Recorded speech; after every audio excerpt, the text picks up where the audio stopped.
Alrighty. Sorry that took a minute.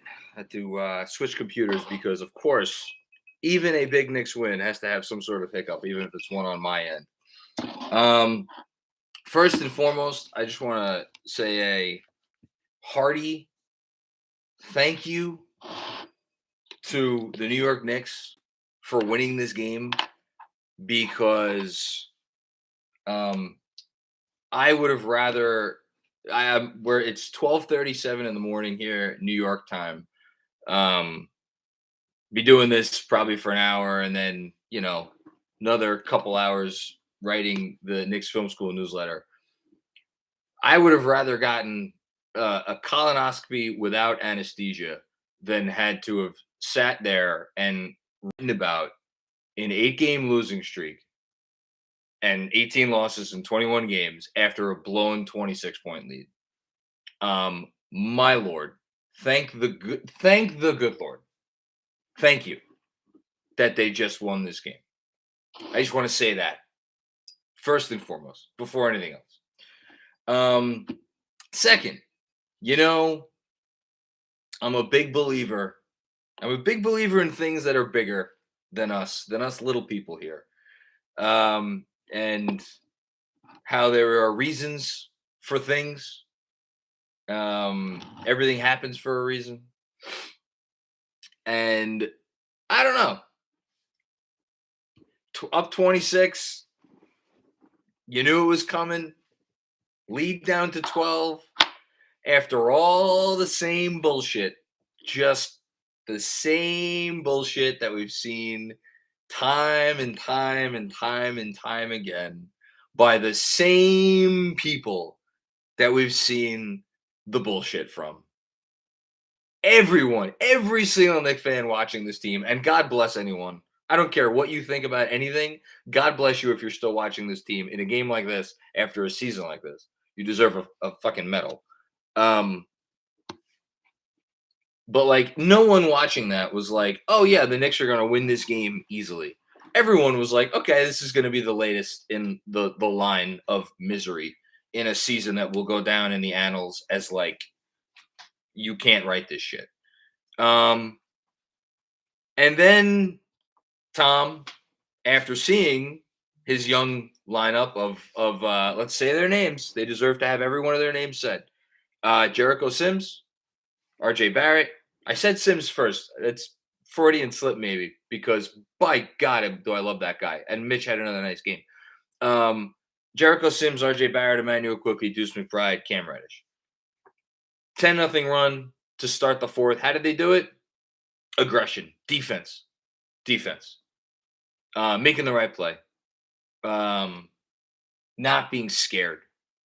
All the terrible qualities that this team has had all year, put the kids in. They picked up right where they left off in the second quarter when they went on, I think it was a 16-0 run against the Clippers. And I think it was Benji, my boy Benji Ridholtz, had the stat that wasn't until the BJ Boston, I think it was a free throw, that it was like 10 or 11 minutes or something into Deuce McBride's stint tonight that the Clippers scored a point with him on the floor. You know, so, but of course, because it's the Knicks and because it's us and it's because this fan base has, including me, by the way, has been through a lot this year. Tonight is not just going to be a celebration of the end of the winning streak, and it is not just going to be a celebration of like, holy shit, look what happens when you can play the kids together and like trust them and the whole thing. It's going to be a referendum on decisions that have not been made over the first how many games have we played yet this year? 50, 65 games. Or no, sorry, 60, 63. Tonight was the 64th game. You know? And like, could certain decisions have been made earlier? To go with the kids who, again, like, I've come on here and like I've occasionally pushed back against, because I'm the devil's advocate sort of guy, and obviously I am Church of Tibbs through and through. And because of that, I get on here after games where people will be like, "How did he not play the kids more in this game or that game?" And if like a certain young player like doesn't play particularly well, I tend to point that out. Well, this young player didn't play well. This veteran had it going. It's not that crazy.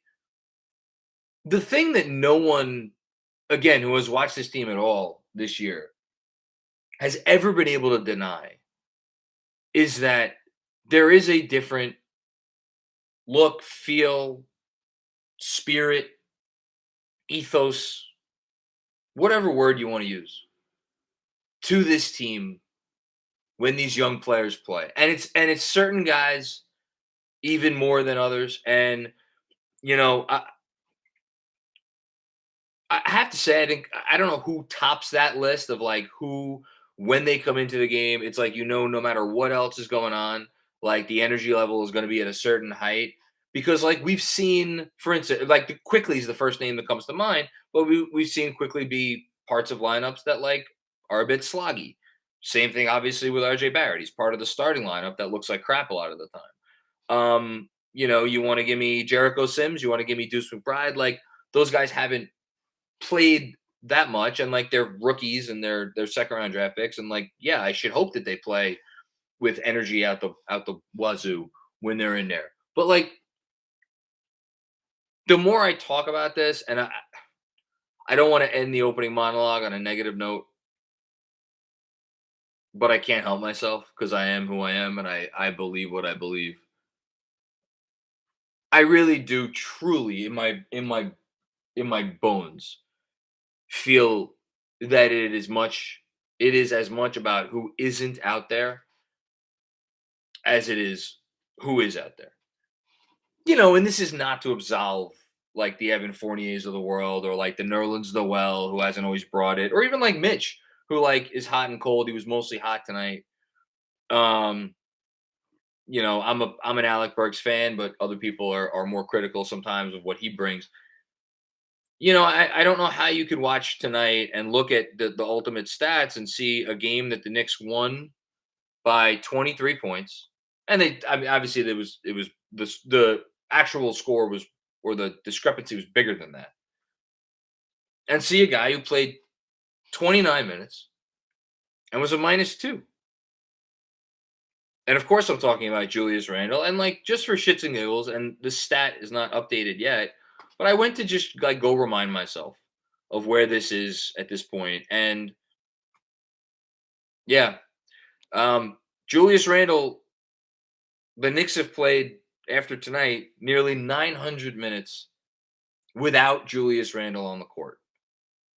And after tonight, their net rating in those minutes is going to be the equivalent, roughly, of the third best net rating in basketball. Right now, it's at a plus 5.7. It's going to go up a few ticks after tonight's minutes are factored in, because obviously the team was a plus 25 in the whatever it is, 19 minutes he didn't play. And it's like, I get that most of those 900 minutes come again, almost all of those 900 minutes, in fact, come against opposing benches. But it's impossible to look at that and not draw some conclusions. Like RJ Barrett the Knicks have played almost 1,300 minutes without him. They're a plus 2.1 in that time, so that's something. But again, how do you draw the line between like Barrett and Randall when those two guys play together so much?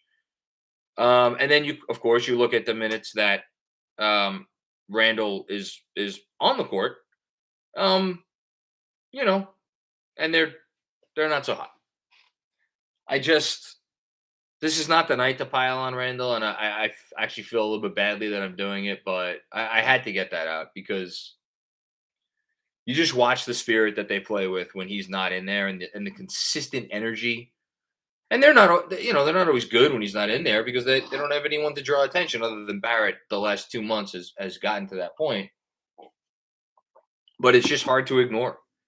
And yeah, I'm not ignoring it tonight. So let us, on that note, get to the super chat, which I'm sure is going to be on fire tonight, as it should be. Hopefully, mostly good stuff. But again, um, anything goes. Robert Cross is the first comment that I see. Andrew, if I missed a comment that was above Robert, let me know. First time, long time, John. It's great to have you aboard, Robert. Welcome to the program. Is it fair and reasonable to say that the Knicks have turned the corner and will be a dark horse in the playoffs this year? You know, I think that may be a little unreasonable to say. Although, look, do I think they'll win some games now that the monkey's off their back? Yeah, I do, actually. Um, I was the crazy one who I think I predicted that in their first, I forget if I predicted in their first 9 games out of the break or their first 7 games out of the break, they would be above 500. Um, I think I said 7. No, I said no. I'm sorry. I said 9. I said 9 because it was the 2 home games and then the rest of the road trip. So that prediction is actually still alive. If they beat the Kings, the Mavs, the Grizzlies, and the Nets all on the road, then they'll go 5-4 out of the break, and I will have that was my reckless prediction out of the break. Made somewhat in jest. In any case, do I think they're going to make a run? Obviously not, and neither do you, and neither does anybody. But do I think tonight may be a night that Knick fans and maybe the franchise looks back on as like that was the night that we turned a corner? Um, yeah, I think that's possible. I think that's possible. Because this kid, look, they don't. They're missing pieces. They don't have all of the elite talent, but like they have. This is really young talent here. They have really young talent, and I'm excited to see what it does not only for the rest of this year, but over the years to come. Matt down in Australia, what's going on, Matt? Knicks W, let's go. I don't think there's been such a clear difference between the youth and the vets than this game. Yeah. Take a look at the plus minus. Unreal performance. Every Knick fan feels vindicated tonight. Yeah, there's a lot of vindication. There's a lot of indication. I mean, again, I'm the one who just railed on Randall. I go back to like again, I feel bad for a guy like Alec Burks because Alec Burks has gotten so much shit um because he's been put into this role and like he's not equipped for the role. But like I still remember the days when Alec Burks was part of the best bench unit, like forget in the league this year, but like one of the best bench units that we've ever seen. Like that guy's still in there. That dude played with all kinds of energy when like they were blitzing teams by whatever it was, 10, 11, 12 points per 100 possessions over the first 20 some odd games of this year when Derrick Rose was healthy. So like, even there's a part of me that's curious about like what would Fournier look in 15 to 20 minutes off the bench with the right people around him. I don't want to put it all on Randall. And I think this is gonna be more of a like, see Tibbs, we told you so type of night, and that's fine. He deserves it. But you know, um, yeah, play the kids. That's all there is to it. Play the kids. Kevin Danishevsky, what's going on? Good to see you again, Kev. I want to give credit to Tibbs. There you go. You can already see the development in Reddish's game and how he's cut out some of the fat of his game. I love it. Again, y'all don't need me to sit here and praise the man I've been praising or I've been defending for a very long time. But like for all the shit that he gets, deservedly so. For the stubbornness, for the lack of imagination in the play calling, um, for both those are mainly the two things. No, enabling Randall potentially a little bit. We don't know. I don't know.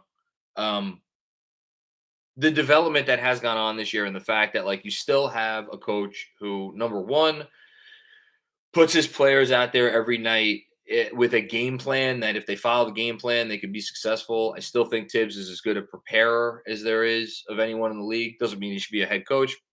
I don't know. And then the other part of it, which you do need to have from your head coach, is the accountability factor. And that's what you need to have young players be their best selves. And like Cam, his game was very clear in Atlanta. He was not held accountable to the point that he needed to be. But here we have guys like Quickly, Deuce, Cam coming along, Obi, Sims, RJ. look no further than RJ. That have just they're all in a place. Maybe with the exception of Obi, they're all in a place. Grimes, they're all in a place that like you love it, and you know, for all the blame he deserves, you got to give him some credit for that too. So, there you go. Jessica, what's going on, Jessica? Good to see you. RJ and the kids. RJ with Sims, Cam, McBride, and Quickly is a blast to watch. I think it's arguably their most. I think it's their best, their most fun lineup for sure. You want to sub out maybe a Grimes for a Deuce. That's fine. I feel bad saying their most fun lineup doesn't have Grimes in it because I still love me some Grimes. But like right now, it's definitely their most fun lineup. I hope they get this many minutes going forward. They deserve them. RJ's turning into a great leader. Great night for Mitch. Underrated moment of the night, and I think this is what you're referring to, Jessica. At the beginning of the fourth quarter, when the Knicks were in the middle of imploding after the veterans had given the lead away, RJ Barrett gathered his teammates. We saw it on the broadcast, and I don't know what the fuck he said, but it was whatever he said. It resonated because they came out like a house on fire and played some of the best defense that we've seen the team play in a long time. And I know his first possession, he got blocked by Hartenstein, but like that was good play, good sound decision, and he is the engine that makes it go. He's the leader of this team. He's the best player on this team.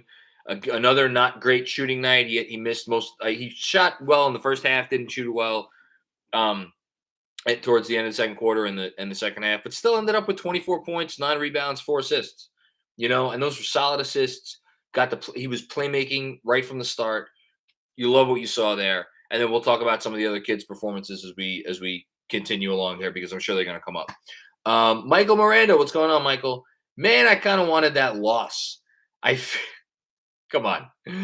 Oh, you got it. Come on. At some point, you need like you know what I noticed it, and I'm obviously pushing back on this comment. After the Cam Johnson shot against the Suns or by the Suns the other night, I watched the replay today, and it was like 55 or so seconds after the shot. The ESPN cameras caught it was Burks and Quickly standing on the court at their own end, the end of the court that Cam had made the shot. They hadn't even moved, and their faces were just like devastated. Like I know we're fans of a team, but to a certain extent, I think you do need to be fans of the people on the team as well. And like this has been, I mean, all you had to do was listen to RJ after the game. Like this has been unbearable for them. And people may not care about that, and that's fine. These guys get paid enough; they don't need us to care about them as like human beings. But I wanted them to get this win, and trust me, there will be many more tanking opportunities. I think they were never getting into the top 4. Might this loss come back and mean the difference between the 5th or the 6th spot in the lottery, the 6th or the 7th spot in the lottery? Maybe, but really, just go back and look at what's happened ever since they flattened the lottery odds. It doesn't really matter. It really doesn't matter that much. Is there a difference between 10th and 5th? Yes. Is there a huge difference between 6th and 7th? Not really. So, and by the way, even if they finished with the very worst record in the league, they would still need a lot of luck because as far as I'm concerned, there's 2 definite not franchise changers, but there's 2 definite big time guys in this draft. You want to throw Ivy in there, fine. That's still, even if you have the worst record in the league, you only have a 1 in 3 chance of getting one of those 3, roughly. So they need luck regardless. Enjoy the wins while you can, especially when they come at the hands of these kids. Ryan, what's going on, Ryan? Great game from the kids, but does Cam's success spell Obi's doom? I was waiting for this to come up, and I don't think it's an unfair thing to bring up. This game has to tell Tibbs that playing the vets is tanking. Guess the only Nick with a plus minus and the plus minus with more than 6 minutes. Yeah. I addressed the Randall thing. Tibbs is not going to believe for a second that playing the vets is tanking. I think, you know, I don't know. What is this going to do to his decision making? I really don't. I really don't. I think he goes. I think he goes with the flow of the game. At the same time, that statement that I just said is absurd when you consider the fact that he put Fournier in the game the other night for Cam Reddish. And when you consider some of the other decisions he's made throughout the year, has he left the kids in at times throughout the entire? I remember there was a game within like the first 10 or 15. It was early in the season where he left the kids in to close it out, and like it turned out well. There was another one he left the kids in, and like they ran out of gas. Like he goes with the players that he thinks are playing the best, and they give him the best chance to win. Obviously tonight that was the kids. Is it going to make him coach differently how tonight went? I don't know. We'll see. As for Obi, look, I'm not going to beat a dead horse. We've talked about this. Obi needs, at this point in his career, with what he's able to do, and more importantly, what he's not able to do, he needs a guy, he needs a playmaker, the ilk of Derrick Rose, out there with him to make him as his most successful self. And that's backed up in the on-off numbers and how he's looked over the last bunch of weeks. Does this spell like doom for Obi? No, I don't think so. I honestly, there's a big part of me that hopes Cam Reddish and RJ Barrett are starting for this team next year. And I'm not sure if I want them starting at the 3 and the 4. It's a little light. I know who I don't want starting at the 4. But is there still a world where Obi can be a really good backup 4? And if he gets a 3-pointer going, can he be a good starting 4? Yeah. I'm not, but would they have looked this good with Obi instead of Cam? That I don't think so. Cam's a better player right now. I don't think there's any question about that. And he's better fit. D. Hooper then. Unfortunately for Deuce, we don't know what he is until he gets on the floor without Emmanuel quickly. With IQ there, he's just a guy standing around in the corner on offense. Like, all due respect, I don't really care. Emmanuel quickly should have been all rookie first team last year. He ended up being a slight 6th in the voting, but he was one of the 6 best rookies last year. I think he was one of the best 3 or 4 best, but he has not shot well this year. His game, for the most part, has progressed up until a really shaky last month or so, when you could tell the offensive struggles and the adjustment to point guard were really getting to him. He is still, in my opinion, just my 2 cents, I don't want to say a much higher ceiling prospect than Deuce, but he's a higher ceiling prospect than Deuce. And if Emmanuel quickly is out there running the show at point guard, you're not going to find anyone happier than me, good or bad. I want him to get those reps. I want to see where that goes. Deuce McBride, look, Deuce is going to be what Deuce is going to be. He's a rookie. He's a second-round pick. We'll see what he is. He brings defense. He brings energy. Hopefully he brings a little shot making. But there's a reason that, he went where he went. He's a combo guard. I don't, quite frankly, get the fascination with Deuce. And like, we need to see him run point for like 20 minutes a game to see what, like, look, we'll see. Maybe I'll eat my words eventually. God knows it's happened before.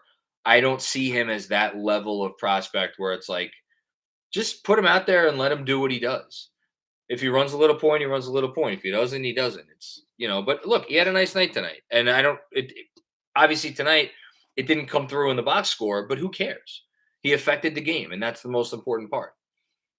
Carolina Knicks fan, thank you very much for the contribution. 1, Deuce had whoever he guarded in jail. Yeah, I thought. Look, he's still got upsize, but it's the energy, it's the tenacity. Your defense is going to be better when he's out there, 100%. Number 2, Sims is a beast. Great. I have a chance to talk about Jericho Sims. Jericho Sims played 20 minutes, got 11 rebounds, including 5 on the offensive glass. Only scored 4 points, but who cares?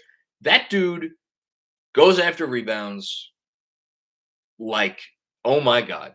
Between him and Mitch, they might have 2 of the, 10 best offensive rebounders in the sport. And I really don't think that's an exaggeration, just because Jericho Sims, even as a rookie, even as a late second-round pick, Like, you want to talk about a guy I'm excited about? Like, there's a guy I'm excited about as a potential long-term second backup center. He was great. His energy, I thought, changed the game as much as anyone. I can't wait to see him be the backup center for this team for the rest of this year. Three, Reddish needs more playing time. Yeah, sure. Played 25 minutes tonight. I think that's probably about where he should be. You want to give him a few more minutes? That's fine by me. Again, if I never saw Evan Fournier play another game for this team, I'd be fine with that. That's just me though. Number four, quickly RJ were great. No disagreement there. And five, if this doesn't get Tibbs to play the kids more, I don't know what will. We'll see. We'll see what happens tomorrow night, right? And shout out to KFS. Shout out to you, Carolina Knicks fan. Thanks for the contribution. Robert Cross, what's going on, Robert? First time, long time, John. How do you feel about extending Money Mitch at 4 years, $25 million per year?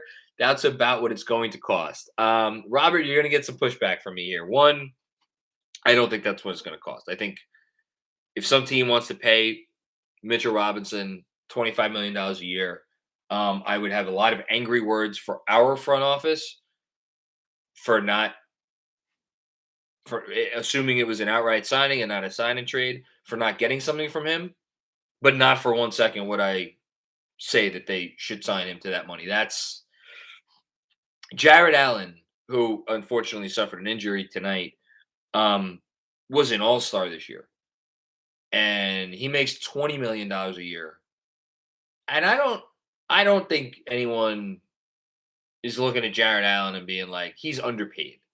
You know, Clint Capella is arguably maybe a little overpaid. He averages about 20, 21 per year.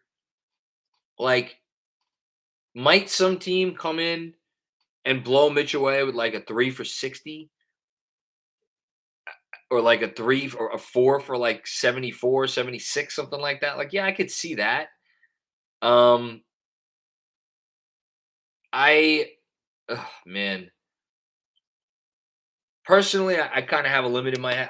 I like the notion of paying that dude more than $15 million a year is a little scary to me, just because for a lot of the reasons that we've talked about and I wrote about and I'll write more about at some point. But he's really good. But then again, you watch a guy like Sims and you're like, that dude's pretty good too. Not saying he's Mitch, he's not, but that you can find guys that approximate what Mitch does. And the Knicks have one. Stevens Guillaume. See what happens when you play the kids? Wins. Anyone who needed, anywho, much needed win for everyone's sanity. Tanking on pause. Yes, tanking on pause for one night at least. Thank God. Kevin Danishevsky. What do you think changes from here on in? I think this spells the end of Obi for right now. Sorry. Emmanuel quickly clearly needs to start. Grimes start. Play Deuce.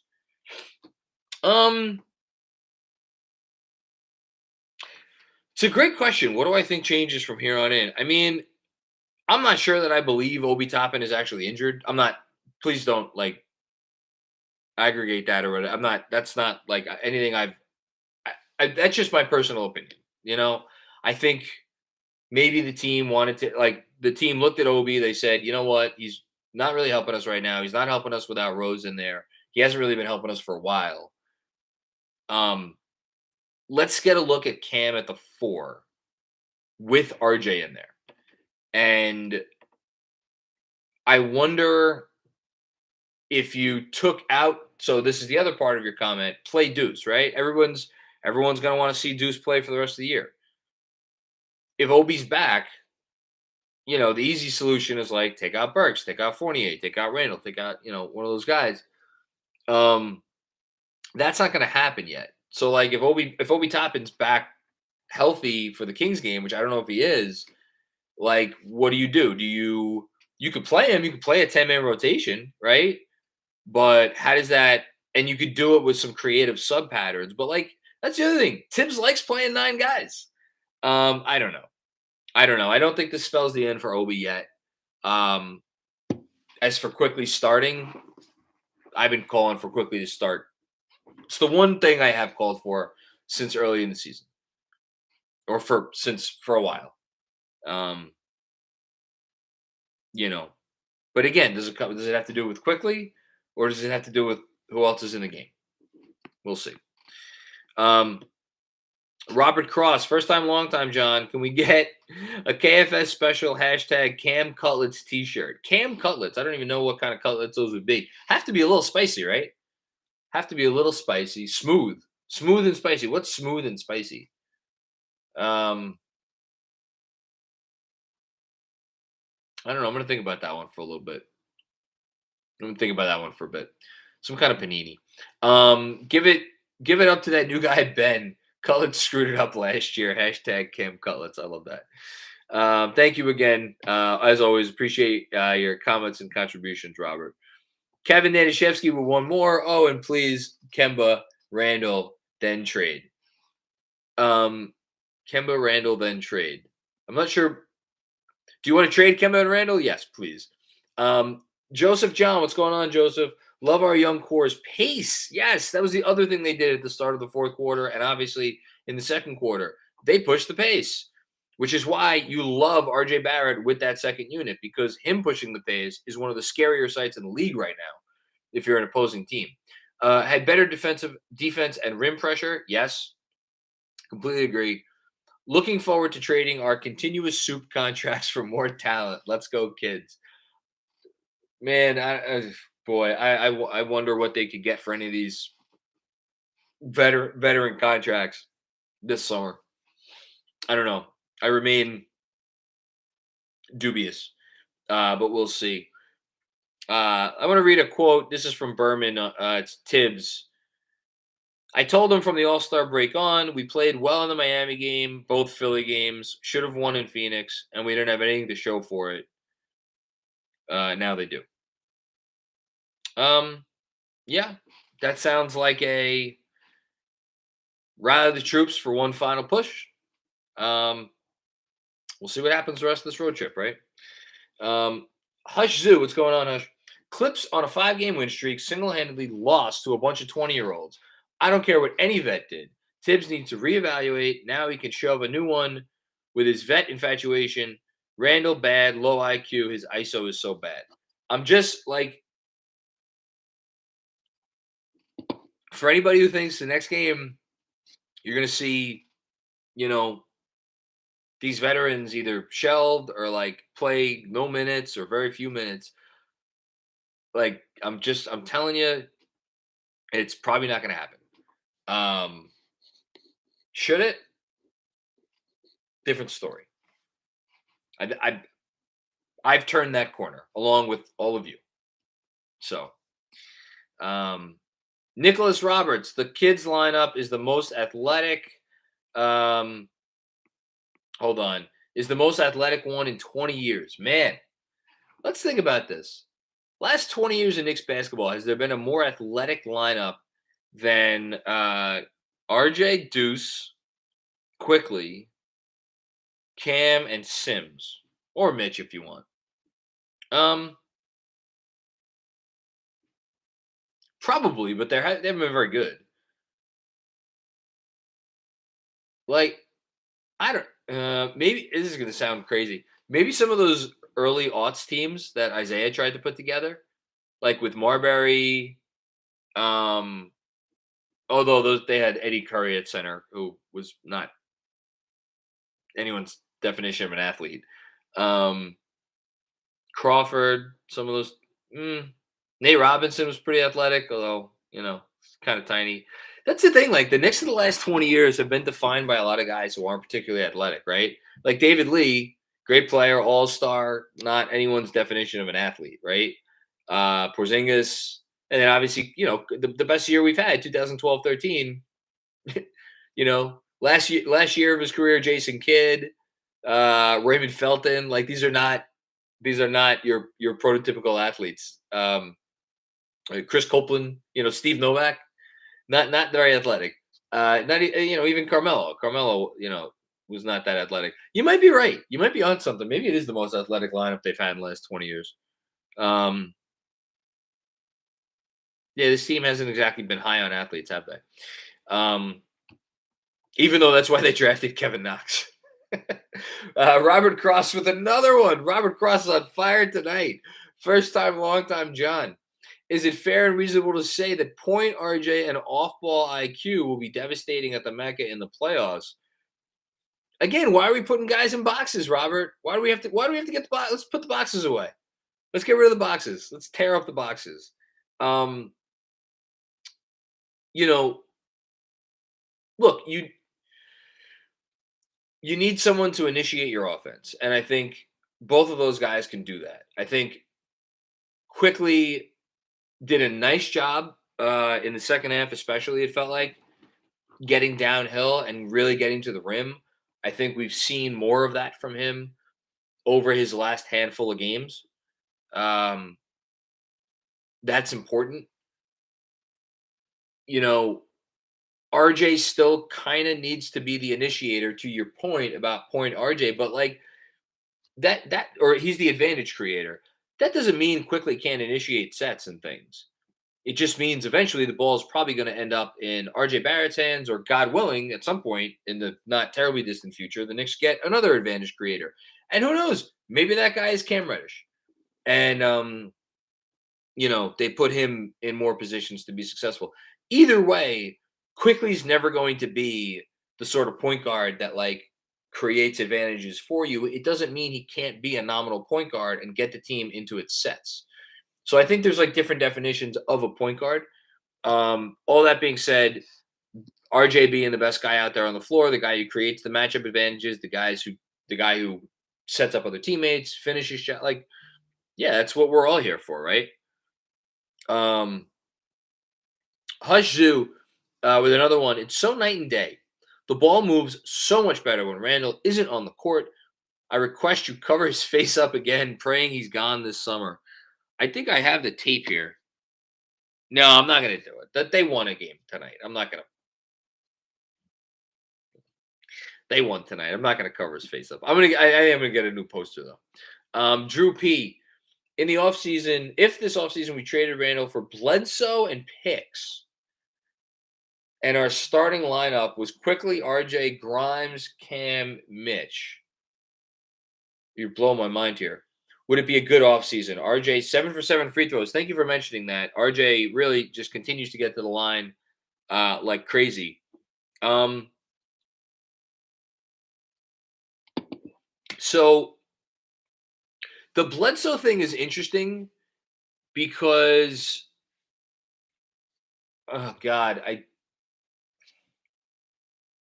so Bledsoe only has $4 million on his contract guaranteed for next season. But I'm like 95% certain that if they traded for Bledsoe, even if they traded for Bledsoe like on draft night, so before the new league year started, I'm like 95% sure that they cannot then waive him, such that only $4 million would count against their cap next year. I'm like almost certain about that. But I would need to look at the nature of his contract I'm fairly certain. In any case, I don't think you're asking it for that point. And I'm just curious about that. I think you're asking it more about like just to get Randall off the team and like that's a destination for him. Would the Clippers do that? Oh wait, no, he's not on the Clippers. He's in Portland. Excuse me. Would the Blazers do that? I don't know. I don't know. What pick are we getting? Are we getting because the Blazers, interestingly enough, are going to have their own pick, and in all likelihood, they're going to have the Pelicans pick.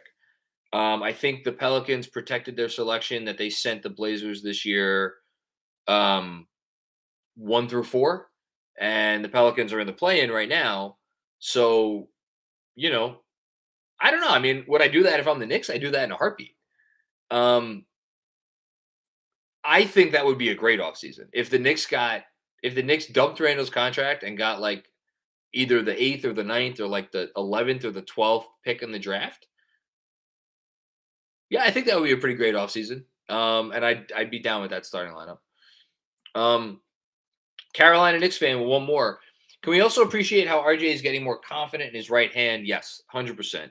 He had a couple moments there in the right hand that were good, some not so good, but he's going to it, right? That's all you want to see. Again, this is what development looks like. Some good, some bad, but he has confidence in it. This is great. And is getting better at his free throws. You could tell he puts in the work. 1,000% yes. Something that you have me thinking now that I'm going to look up because I am curious is RJ's free throws over the last since the All Star break, and where they rank in the league. Um, hey, my man Jeff. Now that I know that it's you, I saw you DM me. I haven't gotten back to you yet. I apologize. I will. Thoughts on IQ isolating for his point guard play, distributing only. Thought it was a big step forward. There was a wide variety in the types of passes he made. Yeah, I love everything about Quickly tonight. I think you could, if I was giving stars out for tonight, I think Quickly probably gets my he's my 3-star guy. I love the energy, I love the approach, I love everything about him. Like, again, going back to like not putting guys in boxes, I think Quickly is one of those guys that, and I think what we saw over much of the last month and change when he wasn't good is a guy who was just overthinking the game. And that is a dude more than anything. I'm not going to say he's not a cerebral player. I don't think that's a fair assessment, but like he just needs to play and go with his gut. And sometimes that's going to be a pull up 30 footer, and like yes, occasionally he's going to miss passes that he probably should make. That said, as you point out, there was a wide variety of the types of passes that he made because of how he was approaching it. He was approaching it like, you know, get at the top of the key, go downhill. Like I think taking away some of the thought process that you usually have for a guy who is the quote unquote point guard, I think that's a good thing to take that away from a guy like Quickly and just let him again play, read, react, the whole thing. And that is why, to tie it all together, I think it's so important to have other guys on the floor with him that can put the ball on the floor and make good decisions. Guys like Deuce McBride, guys like hopefully Cam Reddish, and obviously RJ Barrett. So yeah, great thought from you. Lunas, am I right?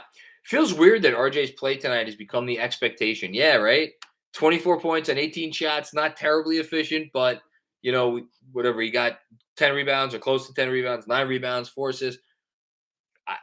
I quoted the stats in the newsletter this week, and I know he had a terrible game at Phoenix.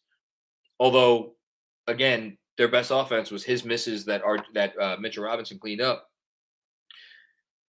The numbers he has put up over the last 2 months are numbers that only like 10 to 15. It was the numbers I quoted, it was just him and 9 other guys, and the other 9 guys all made the All-Star team this year. But like, little cherry picking there.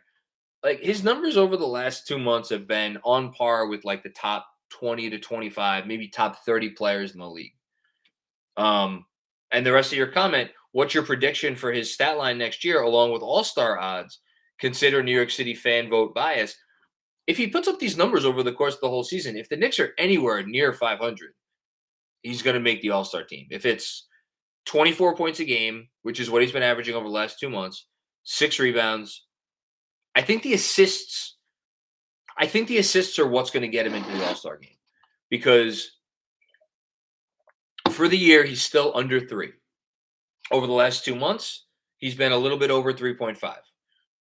I think he needs to get the assists over like 4. Give me 4.5 assists a game with the 6 rebounds, with the 24 points, 23, 24 points. Decent efficiency with the understanding like he's never going to be a super efficient player, and that's okay because he gets to the line a lot, and that's the other part of it. And I'll look it up right now. I think you're going to need to give voters kind of a caveat or like an exception or a something where it's like, we're going to overlook the inefficiency for this reason or that reason, all right, last 5 games, RJ Barrett, free throw attempts per game. Third in the league behind Joel Embiid and Giannis Antetokounmpo.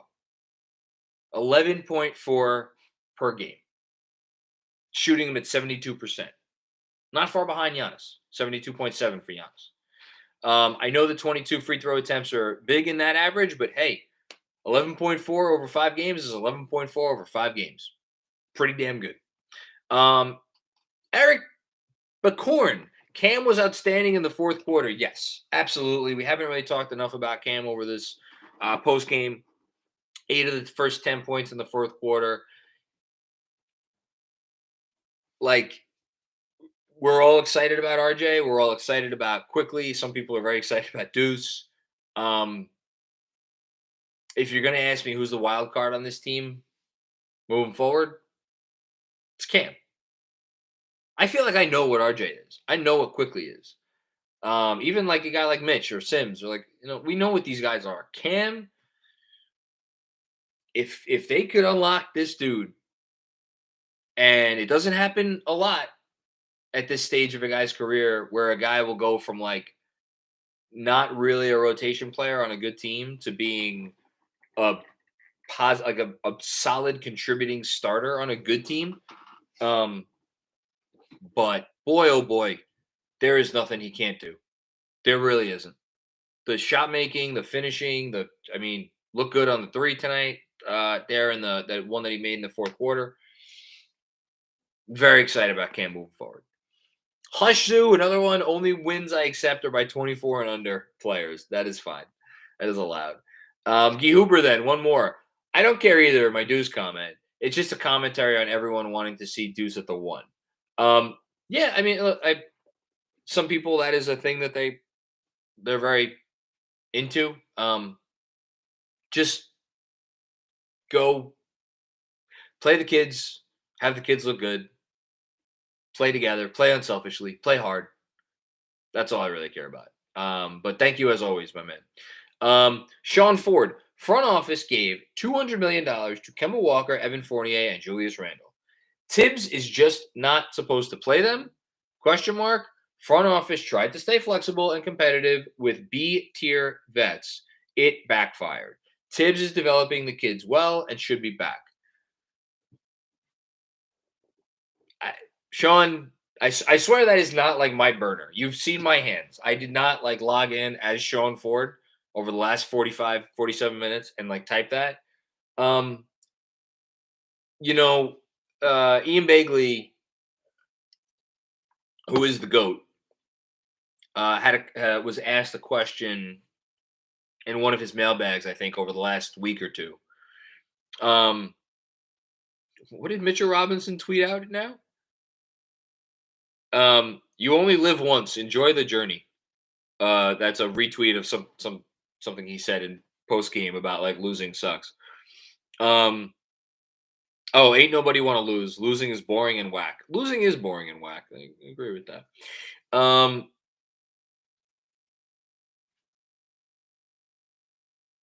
What is this? Oh, a comment. So we're here, and I'll get back to the comment in a bit. Clippers coach Ty Lue on being called a gambler and a risk taker by Knicks Tom Thibodeau. I try anything, man, because I don't care. I don't care what people think. I don't care what y'all write and what y'all say. I just do what I believe that's going to work and what's right. Well, in fairness, so does Tibbs. He's going to fuck what people think. Back to this comment. So, Ian, on his mailbag, it was within the last week, was asked about like, why don't the Knicks play the kids more or exclusively and like bench some of these vets? And his answer, and I don't want to paraphrase him, but it was something to the effect of like, it's not so easy to bench veterans and have that go over in the locker room, or bench certain veterans and like have it go over in the locker room. Like I was talking to someone recently who knows some things about this stuff, and the person pointed out like, look, guys have agents that advocate for them. And like, if you sit your like an Evan Fournier or an Alec Burks or God for a Julius Randle, the guy we all want sat at some point with like 20 games to go, or even like 18 or 16 or like 14 games to go. It gets closer to 5, 10 games. That's different. But if you sit these guys with that many games left to go, you're gonna catch a lot of shit. Now, should that matter? I can't answer that question. I really don't know. I don't know should that matter. I don't know what that means. Um, to Sean's comment, yes, the front office gave all these fucking guys money. That's on them. And again, outside of like very unique situations in the league where we all, not me as much, but most people just absolutely murder Tibbs for continuing to play these veterans. Go, and I would challenge you to go look any year, this year, last year, year before that, year before that, and look at teams that are like in where the Knicks are. And I'm not talking about like real tanking teams, like the Thunder this year, like the Sixers once upon a time, other teams like that. Just go look at like other teams that are like not very good and the minutes that they give out up until maybe the last 5, 10 games, and see how often that they play veteran players and how many minutes they give veteran players. And like, yeah, you're going to find a couple of exceptions, but by and large, what Tibbs has done in terms of the minutes distribution is not exclusive to Tibbs, and it's not exclusive to the Knicks. Now, the Devil, that's one position. The pushback on that is when he has decided to deploy his veterans and how he has decided to deploy his veterans and how much he has pushed them playing so many minutes at times. That's, I think, where people have a grievance and where people have a fair grievance, and that is valid because the season has fallen apart. So any defensive Tibbs, which is like, hey, it's working to an extent. Well, when you lose 17 of 20 games, like that goes away. That defense goes away. I think what Sean is pointing out here is different, which is like the notion that Tibbs is just going to sit $200 million worth of guys, or like take $200 million worth of guys and tell them, all right, you're playing 15 minutes tonight, you're playing 20 minutes tonight. Like that's different. But is there a gray area where everybody's happy? Yeah, I think there is. And it looks something like tonight, right? Where you get Cam Reddish playing 25 minutes and you get Emmanuel Quickly playing 28 minutes. And you get, a couple of second round rookies, Sims and McBride, playing about 20 minutes. I think it looks something like that. Are we going to get that from him moving forward? I don't know. I hope so. Michael Miranda with one more comment. I agree the team needed a win. I'm afraid that any success down the stretch puts the front office into believing changes don't need to be made. I can tell you right now, you don't have to worry about that. I can tell you right now, you do not need to worry about that. If anything, what we see down the stretch will be, and I don't care what Julius Randle or Evan Fournier does the rest of this season. I think those guys are on the block. They're going to be on the block. And the second the front office sees a deal that they like the value for those two guys, Randle and Fournier in particular, I think they are fucking gone. I think the Knicks doing well down the stretch, if anything, may embolden the front office to believe more in the kids, which I think is a good thing. Also, if Sims plays like this, Mitch can go to Dallas in a sign and trade for Brunson. I wrote about the prospect of signing and trading Mitchell Robinson for Jalen Brunson in the Knicks Film School newsletter. Shameless plug. I think it was last week. It's kind of impossible the way sign and trades work with base year compensation. You could do it in two separate deals, which I wrote about the next day. I think that that's legal. I'm not 100% sure, just because I don't think I've ever seen a simultaneous sign and trade broken into two separate trades to get around the cap legalities. If it's possible, that would be the way you do it. In any case, if Mitch goes to Dallas in a sign and trade and we get Jalen Brunson, I'd be fine with that. Anthony Sixto, what's going on, Anthony? Coaching flaws get exposed in that a consistent theme is parking guys in the corner if they aren't key parts of the offense. We tunnel scheme for 2-3 guys when you could maximize all 5 on the floor better. Of course, we have to have a X's and O's criticism of the coach on a night that the team wins by 23 points. We talked about this. We've talked about this a lot. Like, is Tibbs an X's and O's genius? No. Say it again. Say it 100 times. It's read and react. Read and react doesn't work so great when you have guys who are not playing well and you don't have advantage creators. Are there more sophisticated offenses out there? Absolutely. Is Tibbs the type of coach that is going to run such an offense? No, he's not. Does that mean he shouldn't have a job? I don't know.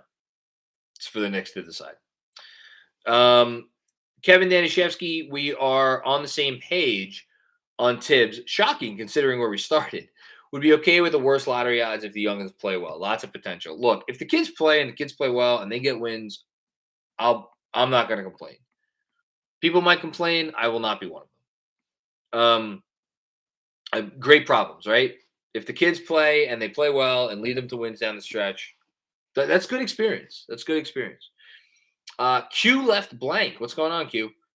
Oh, Kasim. What's going on, Kasim? Thanks for the content. Thank you always for your insightful thoughts, my man.